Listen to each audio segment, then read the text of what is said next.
Love him or hate him, Donald Trump is making it clear, 2025 will not be business as usual. The stage is set for one of the most controversial administrations in US history. And one thing's for sure, America is in for the ride of a lifetime. Donald Trump is assembling a cabinet like no other, pulling names that blend fierce loyalty, cultural clout, and, yes, a healthy dose of controversy. In a move that has left political analysts stunned and the internet ablaze, incoming US President Donald Trump has put together a cabinet for 2025 that's as unexpected as it is controversial. Who's in? Who's out? And who's raising more eyebrows than ever before? The names on this list are not just controversial, they're shaking the very foundations of Washington. And then there's the ultimate wild card, Trump's revenge picks. Critics are calling Trump's cabinet a recipe for chaos, while his supporters are hailing it as the bold shake-up Washington needs. Will this lineup define Trump's legacy or fuel even more political drama? But one thing's for certain, 2025-2028 will define a generation.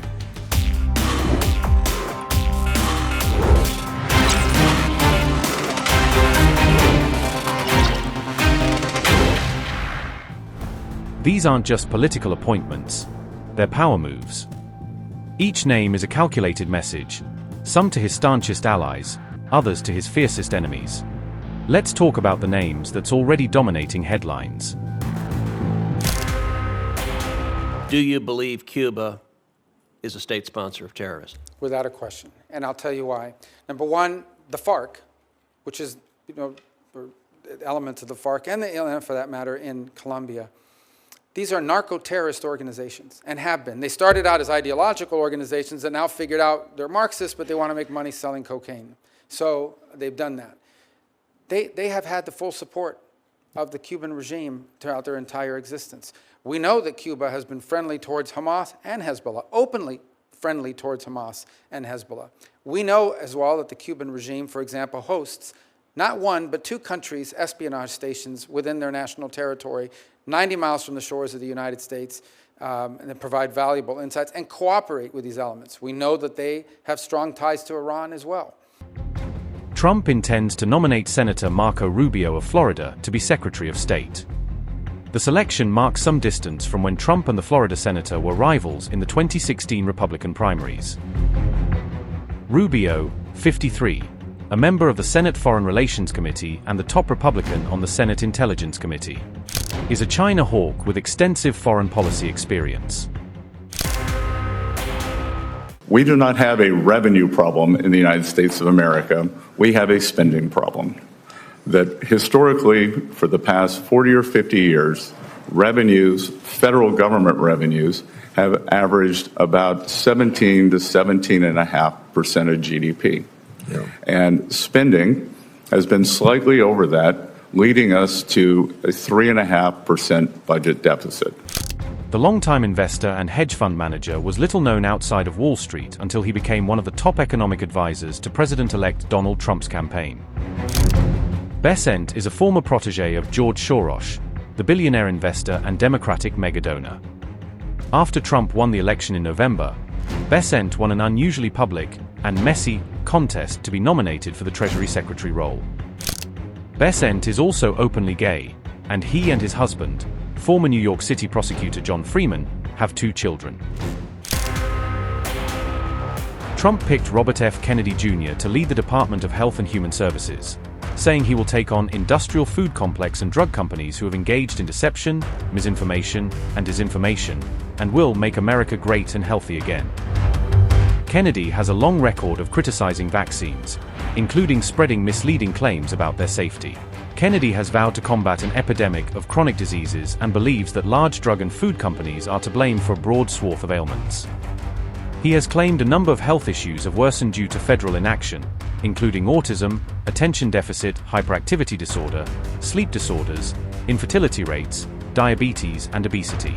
He has also urged removing fluoride from drinking water. Yes. Would you have hired someone into the Florida Attorney General's office who you knew had an enemies list?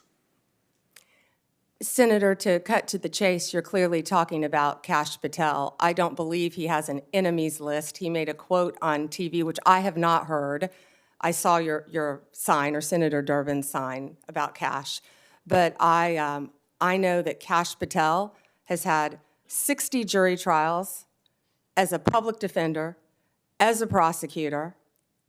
He has great experience in the Intel Department, Department of Defense.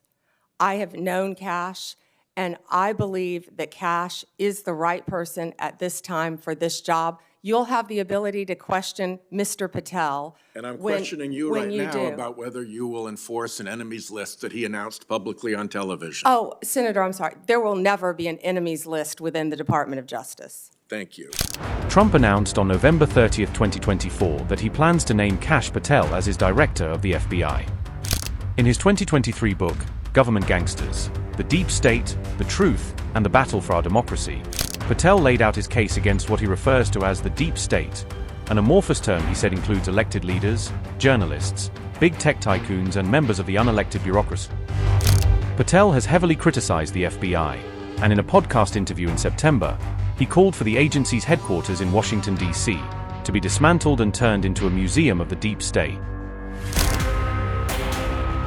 In 2020, when a chairman of an intelligence committee misrepresented that a laptop owned by then candidate Biden's son was somehow a Russian intelligence operation, and 51 former intelligence officials used the imprimatur of IC authority to go along with that, I stood in the breach. I stood alone and told the American people the truth about that. So I think my record in terms of speaking truth to power and defending the intelligence community and its good work is very clear. And what I can assure you is those types of instances, if I'm in that position as CIA director and have to do that again, as uncomfortable as that can be, to be accused, the truth will ultimately defend itself, and I think that intelligence will as well. John Ratcliffe served as Director of National Intelligence for the final months of Trump's first term, leading American spy agencies during the coronavirus pandemic and as the U.S. government contended with foreign efforts to interfere in the 2020 presidential election. His past experience in intelligence makes him a more traditional pick for the job, which requires Senate confirmation, than some rumored loyalists pushed by some of Trump's supporters. As DNI, Ratcliffe participated in an unusual nighttime news conference just weeks before the 2020 presidential election in which he and other officials accused Iran of being responsible for a barrage of emails meant to intimidate voters in the US. He also faced criticism for declassifying Russian intelligence alleging damaging information about Democrats from the 2016 election, even while acknowledging that it was unverified. Elon Musk and Vivek Ramaswamy have already dispatched emissaries across the US government ahead of their mission to slash public spending as joint heads of DOGE, the so-called Department of Government Efficiency, a non-governmental body ordered by Donald Trump to help realize his goal of a radical government shakeup. The new group is expected to recommend drastic cuts to the federal workforce and to slash regulation. To achieve those goals, though, the group will have to work through Congress. DOGE will not have the status of an official government agency, despite its lofty goals. The department would require the formation of a new government agency, which would require congressional approval. Musk has promised to cut $2 trillion, or more than a third, of the US government's annual budget. He said he wants to cut the number of agencies from 428 to 99. Let me answer With my question. I'm not going to be bullied by you, Senator the 14th Padilla. Amendment of the United States of America, which was deeply disappointing. I guess you And I'm didn't want to hoping you're hear more my familiar answer with it about today Pennsylvania. after I gave an opportunity to study overnight. So can you tell me and this committee what the Citizenship Clause of the 14th Amendment says? Senator, I'm here to answer your questions. I'm not here to do your homework and study for you. If I am confirmed as You're Attorney the one General... asking for a confirmation Hey, vote, you ma'am. cut me off. Can I please finish? What does the 14th Amendment say? Senator, the 14th Amendment, we all know, addresses birthright citizenship. I've been a state prosecutor. I've been a state AG. I look forward to, even given your remarks today, working with you and the people of California if I am confirmed as the 87th Attorney General of the United States of America. I didn't take your homework assignment. I'm sorry. I was preparing for today. Think more political soap opera, complete with plot twists, scandals, and enough drama to keep everyone buzzing. Donald Trump introduced Pam Bondi. With Matt Gaetz withdrawing from consideration for the Attorney General position, Trump swiftly selected Bondi, who was the first female Attorney General of Florida from 2011 to 2019. Her past might be mostly free from conspiracies, but make no mistake, she had the most bizarre custody battle, a custody battle so intense it wasn't over kids, it was over a dog. Donald Trump has selected South Dakota Governor Christy Noam to head the Department of Homeland Security, one of the biggest government agencies that will be integral to his vow to secure the border and carry out a massive deportation operation. She was vilified in 2024 after a story she told in her book about killing her 14-month-old wirehead pointer named Cricket, who was Noam's hunting dog but was rambunctious. Critics lambasted her while she defended the killing of Cricket as an example of her willingness to make hard choices. She has aggressively described the U.S. border with Mexico as a war zone when she sent the troops there, saying they'd be on the front lines of stopping drug smugglers and human traffickers. Appreciation for Susie and Chris, the job you did. Susie, come here. Come here, Susie. Chris, come here, Chris.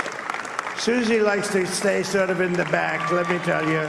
The Ice Maiden, we call her the Ice Maiden. Come here, Chris. Come here, Chris.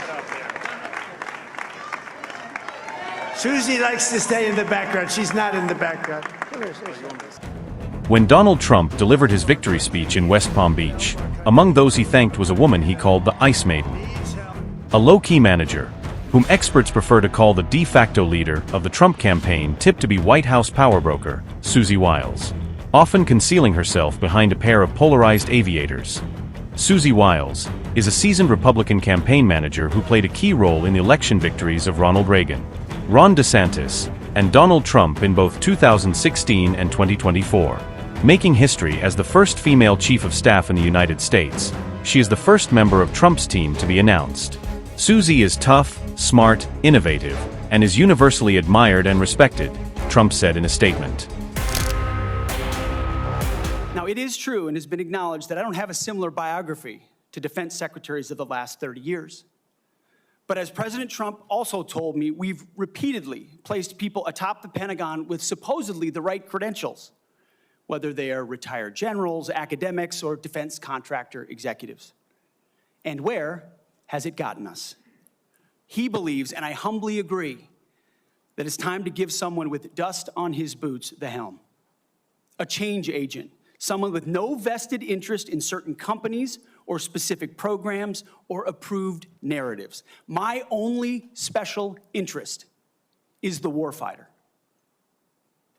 Deterring wars, and if called upon, winning wars by ensuring our warriors never enter a fair fight. Donald Trump's cabinet drama took another turn when he nominated former Fox and Friends Weekend co-host Pete Hegseth to lead the Department of Defense, an agency with over 2 million employees and a reputation as one of the most complex organizations in the world. A woman reported to police that in 2017, Pete Hegseth sexually assaulted her in a California hotel room after taking her phone, blocking the door, and refusing to let her leave, according to an investigative report released on November 20, 2024. However, according to Hegseth's lawyer, Timothy Palator, the former Fox News personality paid the woman in 2023 as part of a confidential settlement to head off the threat of what he described, and I quote, as a baseless lawsuit.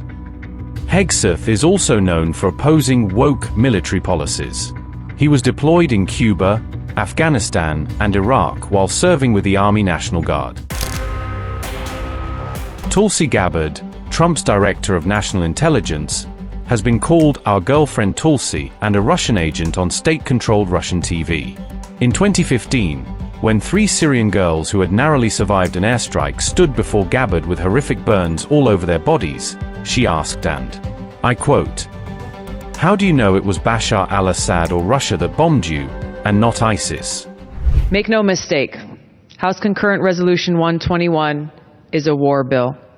is a thinly veiled attempt to use the rationale of humanitarianism as a justification for overthrowing the Syrian government of Assad. Similar resolutions were used in the past to legitimize the regime change wars to overthrow the governments of Iraq and Libya. I will have no part of it. I voted no on House Concurrent Resolution 121. I voted no against more unnecessary interventionist regime change wars. We all know that Bashar al-Assad, the president of Syria, is a brutal dictator. But this resolution's purpose was not merely to recognize him as such. Rather, it was a call to action. Specifically, it was a call to escalate our war to overthrow the Syrian government of Assad. In 2022, Gabbard endorsed one of Russia's justifications for invading Ukraine. She has been accused of spreading Russian propaganda, and former Secretary of State Hillary Clinton has referred to her as a Russian asset. The battle lines are drawn, the stakes have never been higher, and the question remains, is this the leadership America needs, or the gamble it can't afford to take? Stay with us for every twist, turn, and shock as the drama unfolds. This is just the beginning of what promises to be one of the most defining chapters in modern American history.